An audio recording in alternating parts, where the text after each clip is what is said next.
Merci beaucoup, Lydia, pour la présentation. C'est incroyable.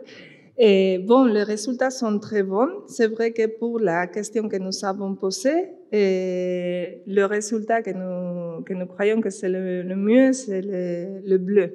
Les AMH, les comptages de follicules antro et les spermiogrammes. Et ça, c'est très bon.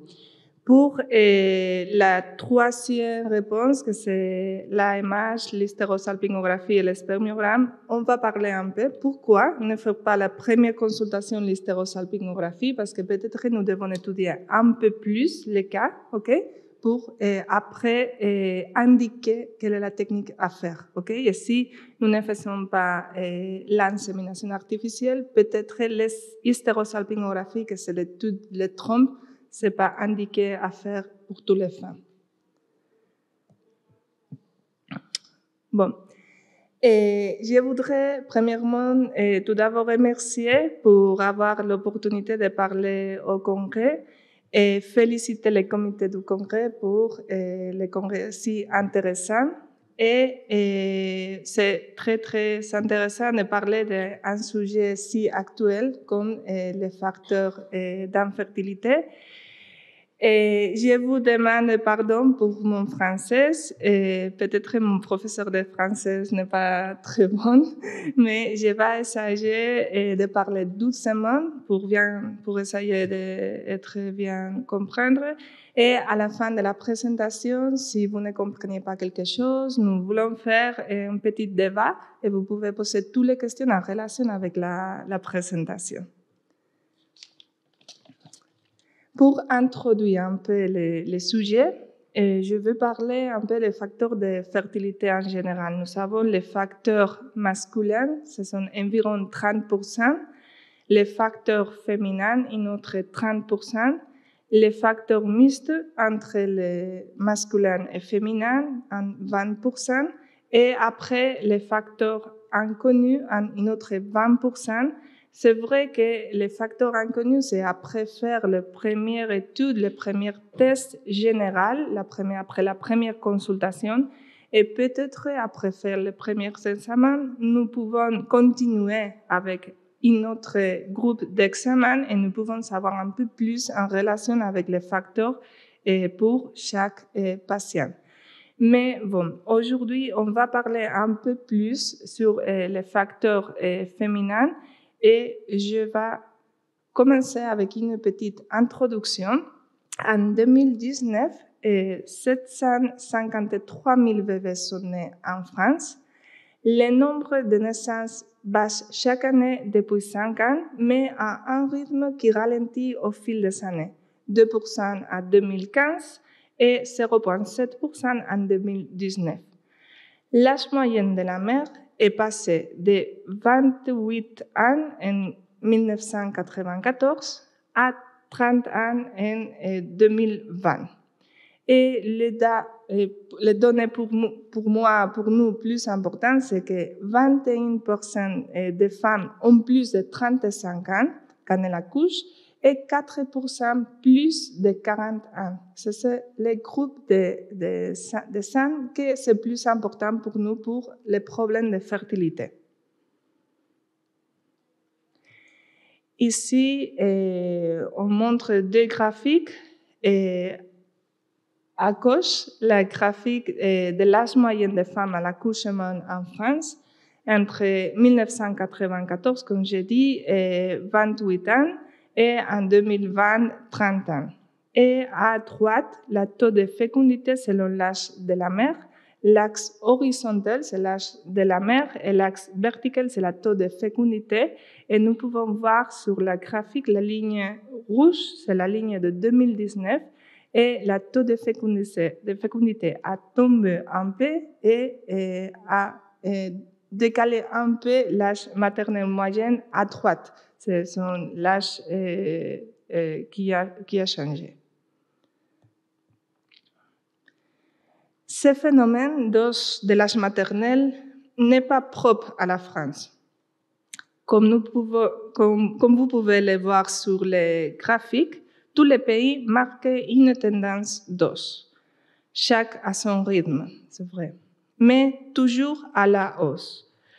Et d'ailleurs, il y a davantage de femmes de plus de 35 ans qui tombent enceintes pour la première fois.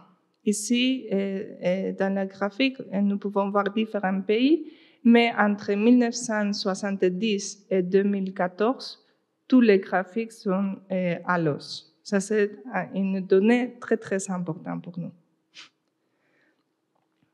Et pourquoi ce retard de la maternité?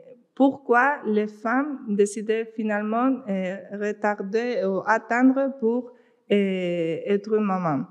Ici, le résultat d'un petit sondage espagnol sur la cause, la réponse de beaucoup de femmes à la question de quelles sont les raisons qui expliquent ce retard de maternité. Et pour les femmes de moins de 29 ans, les raisons sont qu'elles sont trop jeunes ou pour les raisons économiques. Entre 30 ans et 44 ans, parce qu'il y a des femmes célibataires ou un couple instable, sans souhait d'être mère par l'instant, ou pour les raisons professionnelles ou de conciliation familiale. Ce sont les raisons en général sociales. Et pour les femmes de plus de 45 ans, les raisons de santé. Ça nous dit que comme nous avons une femme à la consultation ou une couple, nous devons parler de toutes les raisons sociales et pourquoi, après on va parler pourquoi n'attendrait pas beaucoup pour penser de tomber enceinte. Et pourquoi nous parlons de l'âge maternel? Parce qu'il y a un facteur ovarien très important qui nous dit qu'après certain âge, la probabilité de tomber enceinte tombe rapidement. Et ça, c'est en relation avec deux facteurs ovariens, la qualité et la quantité des ovules. En relation avec la quantité, nous parlons de la réserve ovarienne. Et en relation avec la qualité des ovules et la morphologie des ovules, et après, pour avoir les embryons à 5e jour, on va parler un peu de ce sujet, et pour avoir une bonne génétique pour les embryons et un meilleur taux de naissance vivante, finalement. Et sur les tableaux, et en relation avec la réserve ovarienne et l'âge maternel, nous savons que la réserve ovarienne est liée avec l'âge maternel. Avec plus de 35 ans, la quantité de ovules tombe très rapidement et nous devons informer nos patients de ces données parce que pour les patients, peut-être c'est une donnée importante en relation avec la probabilité de tomber après enceinte.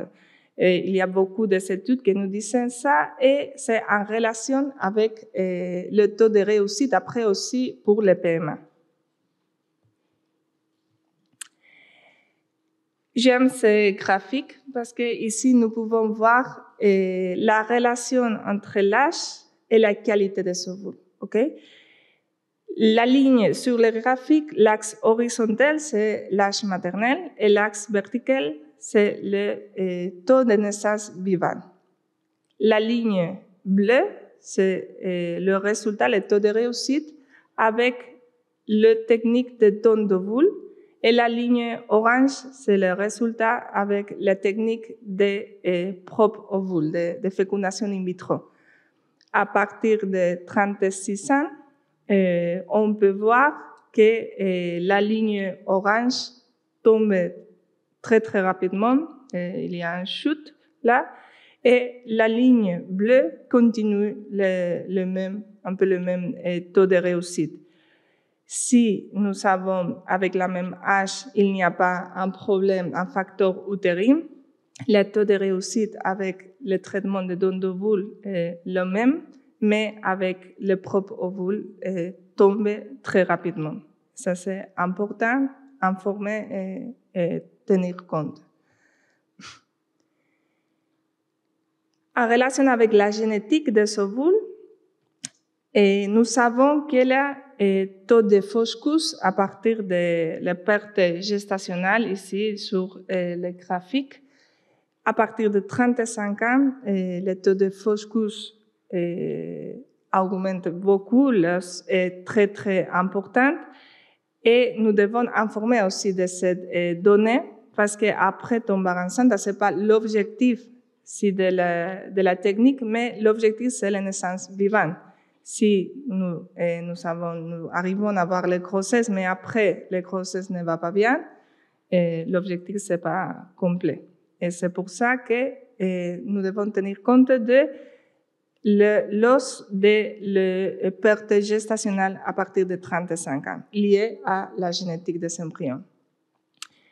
Une autre graphique pour montrer en relation avec le résultat de la génétique des embryons à partir de 35-36 ans, le risque de naissance avec, par exemple, la trisomie 21 augmente beaucoup, très rapidement, et entre 37 ans et 43 ans, il y a 3 fois plus d'avoir une grossesse avec la trisomie 21, par exemple. Pour faire l'indication de le traitement, nous devons évaluer chaque situation de façon individuelle, ça c'est très très important, expliquer les taux de réussite selon les différentes techniques de PMA et nous devons expliquer les taux de réussite de chaque centre quand nous parlons avec les patients, prendre en compte l'âge maternel pour le taux de naissance vivant, ça c'est finalement l'objectif, et informer les patients des périodes et risques de fausse couche pour chaque âge.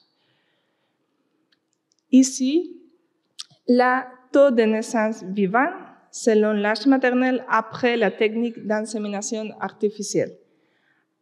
Et à partir de 38 ans, dans l'étude de plus de 7000 inséminations intra-utérines, le taux de naissance vivante, ça c'est la naissance vivante, chute à partir de 38 ans.